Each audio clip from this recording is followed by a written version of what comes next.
আসসালামু আলাইকুম বন্ধুরা, তোমরা কেমন আছো? আশা করি সবাই ভালো আছো। ঈদের স্পেশাল একটা রান্না নিয়ে আসলাম, মুরগির গিলে আর কলিজা। দেখো, দেখতে থাকো পুরো ভিডিওটা, খুব ভালো লাগবে আশা করি। এগুলো সব কিছু রেডি করে নিয়েছি, কমপ্লিট বাটা বুটা সব কিছু রেডি। এই যে আদা রসুন, তারপরে ওগুলো ধুয়ে নিয়েছি। এখন এই যে কড়াতে বসিয়ে দিলাম তেল দিয়ে। এটা মরিচ পেঁয়াজ কেটে দিচ্ছি, মরিচটা বাটি নেই, মরিচ পেঁয়াজ কেটে দিলেও হয়, ভাজা ভাজা করবো তো। খালি আদা রসুনটা বেটেছি। প্লিজ পুরো ভিডিওটা দেখে সবাই সাবস্ক্রাইব করো, যারা আমার চ্যানেলটা নতুন আছে প্লিজ বন্ধুরা। পেঁয়াজ মরিচগুলো লাল লাল করে ভেজে নিচ্ছি, দেখতে থাকো পুরো ভিডিওটা।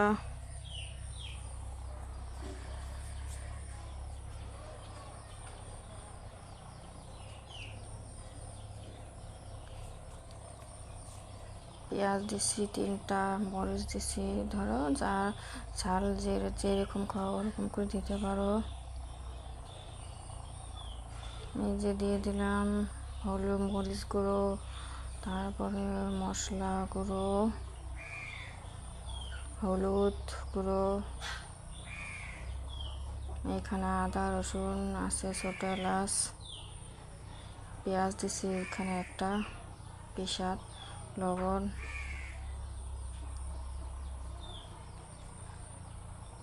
এখানে খালি মুরগি গিলা আর কলিজাটা আছে।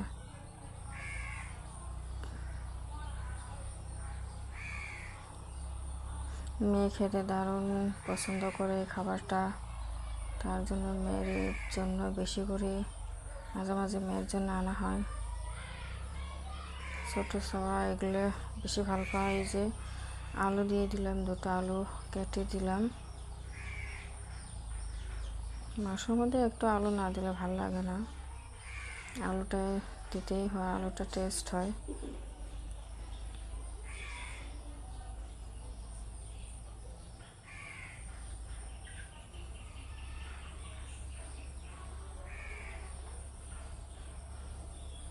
একটু একটু কষাই নিব, এই যে একটু একটু কষাই নিব জল দিয়ে দিয়ে।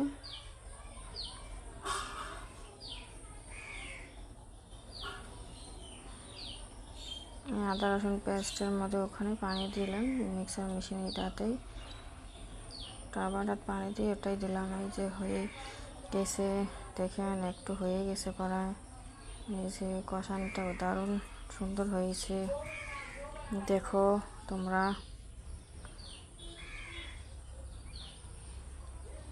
দেখো একটু পরে জল দিয়ে দিব।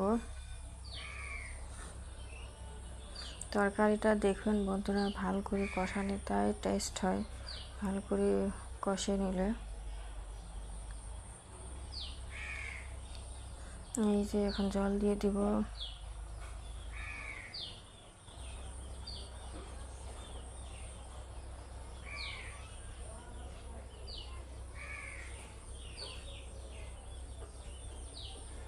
বেশি দিইনি, জলটা একটু পরিমাণ দিয়ে দিছি। তরকারিটা তো আমার কষানোর মধ্যে হয়ে গেছে, একটু আলুটা খালি সিদ্ধ কম আছে, ওগুলো একটু সিদ্ধ হয়ে যাবে।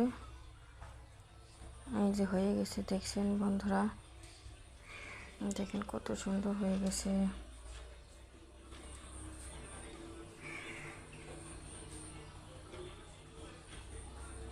দেখেন কত দারুণ টেস্ট। এখানে ভিডিওটা শেষ।